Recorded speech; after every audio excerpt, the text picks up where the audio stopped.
tebing pasir setinggi lebih dari 100 meter menelan sebuah kota di pinggiran gurun Gobi di barat laut China. Masya Allah, unik sekali, di bawah banjir, di atas panas. Ini adalah kejadian yang sangat aneh di daratan Tiongkok. Itu baru alam yang bergerak. Inilah dia, ketika yang dia mengatakan tidak ada satupun kekuatan yang bisa mengguncang Cina, maka Allah guncang dia dengan perkara-perkara remeh dari bala tentara Allah Subhanahu wa Ta'ala. Assalamualaikum warahmatullahi wabarakatuh. Senantiasa ceramah saya menyampaikan kepada kita semua di berbagai provinsi dan melalui media sosial yang ada, saya sampaikan bersiap-siaplah Bapak Ibu, kita ke depan akan menghadapi hari-hari berat, hari-hari sulit, berlapis-lapis nanti petaka, ujian, bencana, musibah, huru-hara, krisis yang akan ditimpakan oleh Allah kepada kita. Bersiap-siaplah. Dalam ceramah-ceramah saya, salah satu di antara kajian saya adalah persiapan dan amalan-amalan di akhir zaman. Mudah-mudahan ada yang membuka YouTube dan mendengarkan kajian saya tersebut. Persiapan dan amalan-amalan akhir zaman. Tema kita pada malam hari ini, Masya Allah, bagus sekali. Kiat meningkatkan keimanan dan ketakwaan di era COVID-19. Ibarat Allah yang kami muliakan, 1442 Hijriah adalah tahun di mana kita memanen iman kita selama ini. Ini tahunnya kita memanen iman kita selama ini. Maksudnya Pak Ustadz? Maksudnya siapa yang sebelumnya imannya sudah bagus, imannya sudah terbentuk dan kuat, amal solehnya sudah memadai, amal solehnya sudah banyak, sekarang buahnya. Saat ujian begitu berlapis-lapis ketahuan, ternyata ibarat batang pohon, walaupun badai datang, dihantam oleh mobil, ditabrak oleh motor, datang banjir, karena pohonnya sudah besar, akarnya sudah menghunjam dalam ke perut bumi, maka dia tidak akan bergerak dari tempatnya, dia tidak akan tumbang, dia tidak akan lapuk, dia tidak akan patah, dan bahkan daunnya, rantingnya tetap berdaun, buahnya tetap akan menghasilkan, seperti yang Allah firmankan di dalam Al-Quranul Karim, surat Ibrahim di ayat yang ke-22, 23, 24, bahwa orang yang batang pohonnya kuat, akarnya menjulang, akarnya menghunjam ke dalam perut bumi, sementara ke atas mencakar langit, kokoh. Kelihatan sekarang orang-orang yang sebelumnya rajin ngaji, orang-orang yang sebelumnya kuat ibadah, orang-orang yang sebelumnya banyak menuntut ilmu, orang-orang yang sebelumnya banyak berinfak, bersedekah, hari ini dan tahun ini dia akan panen. Tapi akan ketahuan juga, tahun ini akan ketahuan juga siapa orang yang selama ini malas ngaji, tidak rakus dengan ilmu, jauh dari masjid, tidak akrab dengan sajadah, agak kurang hangat dengan Al-Quran, bibirnya sepi daripada zikir, dan bakhil, pelit berinfak bersedekah. Ketahuan 1442 Hijriah ini nanti.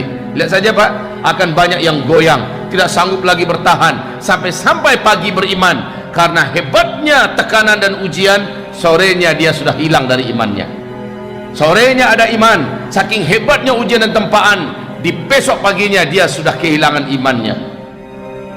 Yusbihur rajulu fiha mu'mina wa yumsi kafira, kata Rasulullah. Paginya masih beriman, sorenya sudah kafir.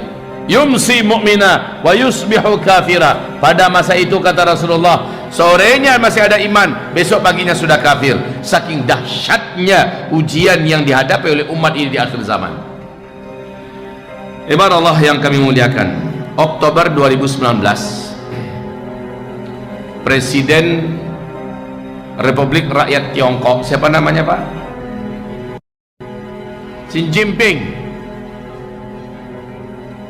ketika memperingati hari kenegaraan, acara nasional, memparadekan militernya, senjatanya, dan lalu apa katanya? tidak ada satupun kekuatan di bumi ini yang sanggup mengguncang Cina.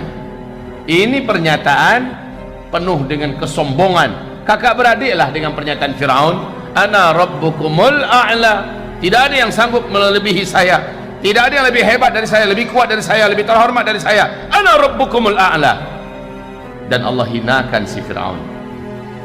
Tidak berapa lama Allah bayar tunai semua. Hari ini apa yang terjadi Bapak Ibu? Lebih 44 hari daratan Republik Rakyat Tiongkok diguyur oleh hujan yang sangat lebat tidak putus-putus. Lebih dari setengah daratan Republik Rakyat Tiongkok tenggelam sampai ke tingkat 4 meter.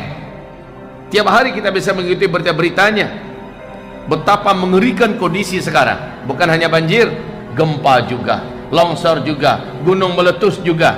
Ke atas angin badai puting beliung, salju sebesar-besar bola pingpong, kemudian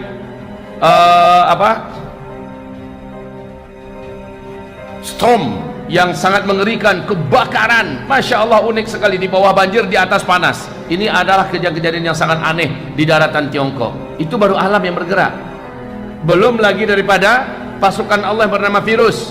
Sekarang berbagai macam virus juga bermunculan dan berpotensi pandemi. Bukan hanya COVID-19 baru saja, ya, tetapi juga sudah sampai kepada Black Death.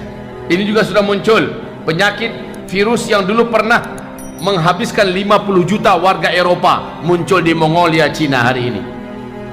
Flu babi baru, jenis baru yang berkolaborasi tiga kekuatan virus yang sebelumnya tidak seperti itu, muncul pula sekarang. Entah apa yang mau dihadapi oleh mereka. Bencana alam belum selesai, virus juga semakin banyak dan semakin menggila. Kemudian ditambah mereka saat ini sedang berhadapan dengan banyak negara yang siap-siap perang melawan Cina. Yang mana yang mau mereka selesaikan? Hancur mereka. Internal PKT, Partai Komunis Tiongkok, sekarang ini sedang perebutan kekuasaan untuk lengser-melengsarkan, bahkan sampai ketika akan habis menghabisi. Dahsyat sekali. Sudahlah, inilah dia. Ketika yang dia mengatakan tidak ada satupun kekuatan yang bisa mengguncang Cina, maka Allah guncang dia dengan perkara-perkara remeh dari bala tentara Allah Subhanahu wa taala. Cuma masalahnya berdampak ke kita. Ini masalahnya. Entah apalah salah kita pakai masker pula kita di sini. Entah apa masalahnya masjid-masjid akhirnya di lockdown. Pengajian-pengajian jadi sepi. Orang akhirnya sholat di rumah. Ini habis pengajian ini nanti nggak boleh kita salam-salaman. Padahal Rasulullah nyuruh kita salam-salaman. Ini dampaknya pada kita. Dan memang protapnya begitu. Minta maaf habis pengajian nanti saya langsung disuruh untuk naik mobil. Mana dia saatnya bermesraan dengan umat, berfoto-foto dengan umat? Sudah minta maaf dulu ya. Begitulah keadaannya dulu.